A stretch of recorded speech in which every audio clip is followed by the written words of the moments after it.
2000 साली सगळं ते फिक्सिंग स्कॅन्डल बाहेर आलं ह्या सगळ्यांचं. ते अख्खं जे काय म्हणतो त्याला आपण स्टिंग ऑपरेशन झालं होतं ते. सो त्यानंतर इंडिया, आफ्रिका या सगळ्या देशांमधले जे प्लेयर्स होते, हॅन्सी क्रोनी पासून तिकडे ते इथपर्यंत सगळ्यांची वाट लागली. सो गांगुली मग 2000 मध्ये जेव्हा अझरुद्दीन गेला त्यानंतर कॅप्टन्सी कोणाला द्यायची, तर सचिनने ऑलरेडी नकार दिला होता, कारण त्याचा वर्ल्ड कपच्या आधीच त्याचा काहीतरी सीन झाला होता सगळा तो कॅप्टन्सीचा फियास्को. सो मग त्यांनी गांगुलीकडे बघितलं.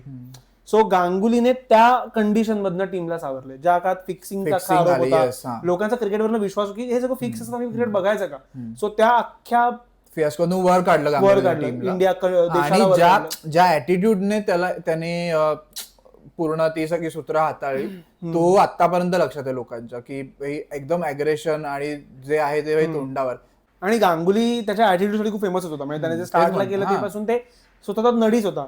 मग जेव्हा त्याला तो ऍटिट्यूड असं बघायला गेलं तर त्याच्या कामीच आला. त्याच्या इंडियाच्या पण कामी आलं. सो धोनीने नंतर लीड केली टीम, कोहलीने लीड केली, नंतर रोहितने केली. या सगळ्यांनी ट्रान्झिशन खूप क्रिकेटिंग ट्रान्झिशन बघितलेत, की एक टीम जाते, एक टीम येते, किंवा जे काय आपण नवीन सेट करतोय टीम ते करतोय. गांगुलीने लोकांचा विश्वास सेटल होताना बघितलाय, की फिक्सिंगमुळे जे काय झालं होतं की लोकांनी क्रिकेटरचे फोटोज आले होते, किंवा लोकांनी क्रिकेट बघणं बंद केलं होतं ऑलमोस्ट. सो त्या काळात त्याने टीम सांभाळली, एवढी मोठी मॅच त्याने धुरा सांभाळली त्या काळात. सो गांगुलीचं कॉन्ट्रीब्युशन खूप कमेंटेबल आहे माझ्या मते.